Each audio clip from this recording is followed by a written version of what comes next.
Hi everyone, welcome back to Abhyasana channel. ఈరోజు మనకి CBSE central board of secondary education నుంచి ఉద్యోగాల నోటిఫికేషన్ రావడం జరిగింది. ఇది సెంట్రల్ గవర్నమెంట్కి సంబంధించింది కాబట్టి తెలంగాణ, ఆంధ్రప్రదేశ్ విద్యార్థులందరూ కూడా అప్లై చేసుకోవచ్చు. మనకు 2 రకాల ఉద్యోగాలకు రావడం జరిగింది. Junior assistant, superintendent. జూనియర్ అసిస్టెంట్కి అయితేనేమో ఇంటర్మీడియట్ క్వాలిఫికేషన్ సరిపోతుంది. సూపరింటెండెంట్కి అయితేనేమో డిగ్రీ క్వాలిఫికేషన్ ఉండాలి, మీకు టైపింగ్ వచ్చి ఉండాల్సి ఉంటుంది. ఇక వీడియో కనుక పూర్తిగా చూస్తే వివరాలను తెలుసుకుందాం. నేను ఇచ్చే ఇన్ఫర్మేషన్ మీకు నచ్చితే తప్పకుండా అభ్యాసన ఛానల్ సబ్స్క్రైబ్ చేసుకోండి. మనం చూస్తున్నది official website central board of secondary education సిబిఎస్ఈకి సంబంధించిన అఫీషియల్ వెబ్సైటు. ఇక్కడ లేటెస్ట్ @CBSE ఉంది కదండి. ఇందులో వేకెన్సీ నోటిఫికేషను, డీటెయిల్ అడ్వర్టైజ్మెంట్ ఉంది. ఇక్కడ ఆన్లైన్ అప్లికేషన్ లాస్ట్ డేట్ వచ్చేసి మనకైతే ఇంకా టైం ఉంది. ఇక్కడ వేకెన్సీ క్లిక్ చేస్తే ఓపెన్ అయిపోతుంది మామూలుగా. ఇది వేకెన్సీ నోటిఫికేషన్ అండి. మొత్తం పోస్టులు మనం చూసినట్లయితే 70+142 కలపండి ఎంత అవుతుందో. సో దాదాపుగా 250+ మనకు దాదాపుగా ఉన్నాయి, 222 వరకు. లాస్ట్ డేట్ అయితే 31/1/2025 డేటు. దీనికి సంబంధించి మనకు ఫుల్ నోటిఫికేషన్ ఇక్కడ డీటెయిల్ అడ్వర్టైజ్మెంట్ ఉంది, క్లిక్ చేస్తే ఓపెన్ అయిపోతుంది. సో ఇది మనకు పూర్తి నోటిఫికేషన్ అండి. ఇక్కడ మీరు చూసినట్లయితే superintendent level B, level C వచ్చి జూనియర్ అసిస్టెంట్. మొత్తానికి మనకు సూపరింటెండెంట్ వచ్చేసి 142 పోస్టులు ఉన్నాయి, జూనియర్ అసిస్టెంట్ 70 పోస్టులు ఉన్నాయి.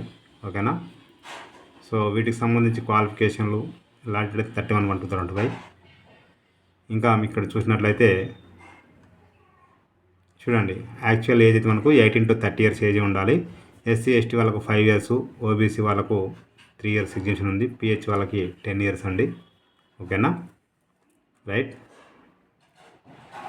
ఇంకా మనం చూసినట్టయితే దీనికి సంబంధించి పోస్ట్ క్వాలిఫికేషన్లు ఇక్కడ ఇచ్చారు. సూపరింటెండెంట్కి డిగ్రీ ఉండాలి, కంప్యూటర్ నాలెడ్జ్ ఉండాల్సి ఉంటుంది. ఓకేనా, రైట్. జూనియర్ అసిస్టెంట్ చూసినట్లయితే మీకు ఇంటర్మీడియట్ ఉండాలి, టైపింగ్ వచ్చి ఉండాల్సి ఉంటుంది. ఏజ్ 18 to 27 years అండి. ఇది ఆన్లైన్లో మనం పేమెంట్ చేసి దీన్ని అప్లై చేసుకోవాల్సి ఉంటుంది. ఫీజు వచ్చేసి SC ST PWBD ex service men, women candidates ఎవరికి కూడా ఫీ లేదు. OBC EWS అన్రిజర్వ్డ్ వీళ్ళకేమో 800 రూపీస్ ఒక పోస్ట్కి అప్లై చేసుకోవాలి. వేరే పోస్టులకు వేరే అప్లై చేసుకోవాల్సి ఉంటుంది. ఓకేనా. ఇది ఎగ్జామ్ అంటే మీకు ఎగ్జామ్ వచ్చేసి current affairs, general awareness, general mental ability, general intelligence, అదేవిధంగా arithmetic, numerical ability, data interpretation. ఓకేనా.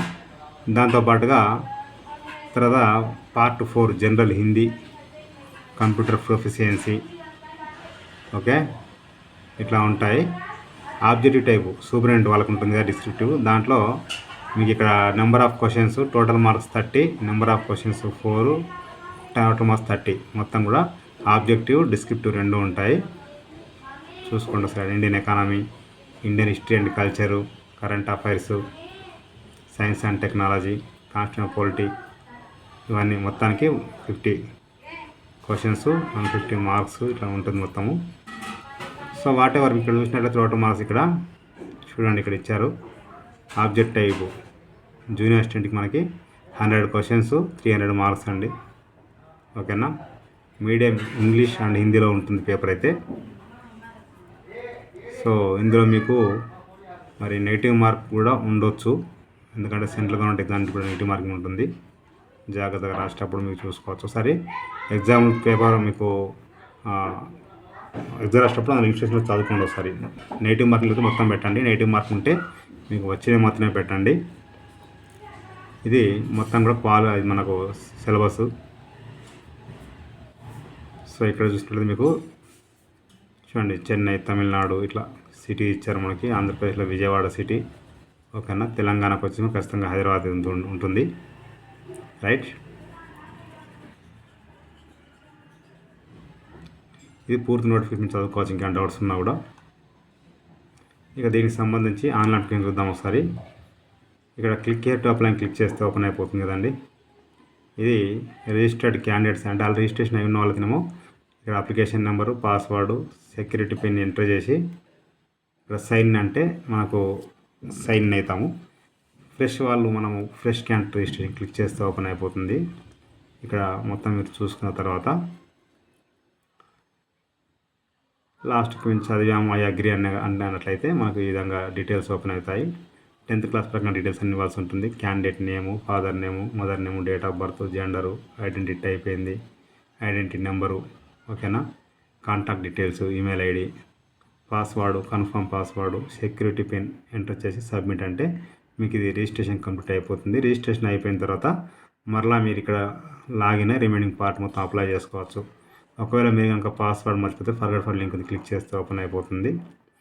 ఇక్కడ మీరు using OTP sent via text మెసేజా లేకపోతే ఈమెయిల్ అనేది సెలెక్ట్ చేసుకుంటే ఇక్కడ అది ఇచ్చేస్తే మీకు మొబైల్కి, ఈమెయిల్ ఐడికి మీ యొక్క పాస్వర్డ్ అని వస్తుంది.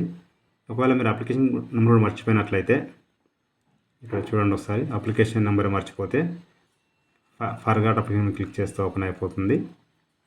ఇక్కడ name of the candidate, father name, mother name, date of birth, gender, security enter చేసి సబ్మిట్ చేస్తే అప్లికేషన్ షో చేస్తుంది.